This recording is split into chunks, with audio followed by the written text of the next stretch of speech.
Vous vous trompez pour l'authenticité, vous vous trompez, mais prenez-vous. J'entends souvent des gens dire: «Ah, mais tu trouves qu'elle est authentique ou quoi?» d'une femme qui, voilà, est un peu dans la superficialité ou voilà.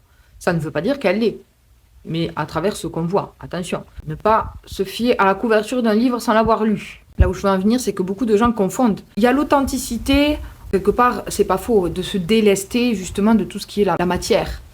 Mais quelque part, c'est renier le monde dans lequel on vit et la création. Mais là où je veux en venir, c'est que être authentique, la vraie authenticité, c'est un être qui est pleinement aligné avec qui il est, c'est-à-dire qui accepte ses défauts et ses qualités, ses parts de lumière, ses parts d'ombre, qui est en phase avec ça, mais aussi qui ose être et faire ce qu'il a envie de faire, qui ose être ce qu'il est. Montrer réellement qui nous sommes et faire ce qu'on a envie de faire. Être authentique, c'est écouter. Envie de faire quelque chose, ben tu le fais. De la bienveillance, je parle. Il faut que, voilà, ce soit éthique.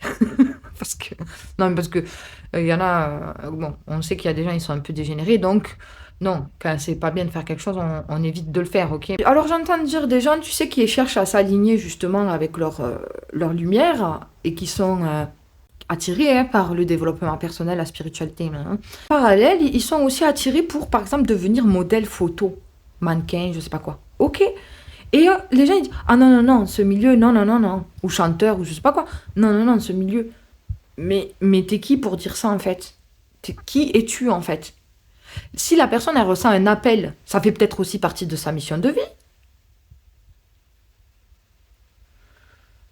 Faites ce que vous avez envie de faire et soyez alignés justement. Si vous êtes appelé et que vous ressentez l'envie de faire un certain loisir, de faire quelque chose qui va vous permettre de vous nourrir énergétiquement, de vous découvrir, de vous développer et de connaître aussi, parce que des fois c'est à travers des milieux qu'on apprend aussi sur les autres, sur le fonctionnement du monde et plein de choses. Donc si vous ressentez un appel pour quelque chose, c'est pour y aller, c'est pour aller vivre l'expérience. Hein. Donc peu importe, même si ça n'empêche pas de vous que vous pouvez en parallèle développer votre spiritualité. Il n'y a rien de mal en fait.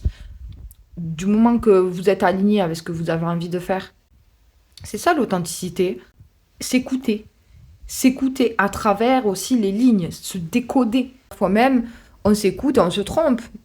Mais c'est justement bien fait. Des fois, il faut vivre des expériences, on s'est écouté, et c'est pas tellement on s'est trompé, c'est justement qu'on a vécu une expérience qu'il fallait qu'on vive pour se rendre compte que finalement, c'est pas fait pour nous, ou que finalement, dans le parcours, on a appris des choses, on a évolué. Que ce soit apprendre des choses sur soi et sur l'autre, sur le monde, vous voyez? Donc voilà, l'authenticité, c'est ça, oser faire et être. S'exprimer aussi, oser aussi dire ce qu'on pense. Voilà, après, il faut que, toujours pareil, ce soit bienveillant. Si vous dites les choses dans le but de blesser quelqu'un, c'est nul.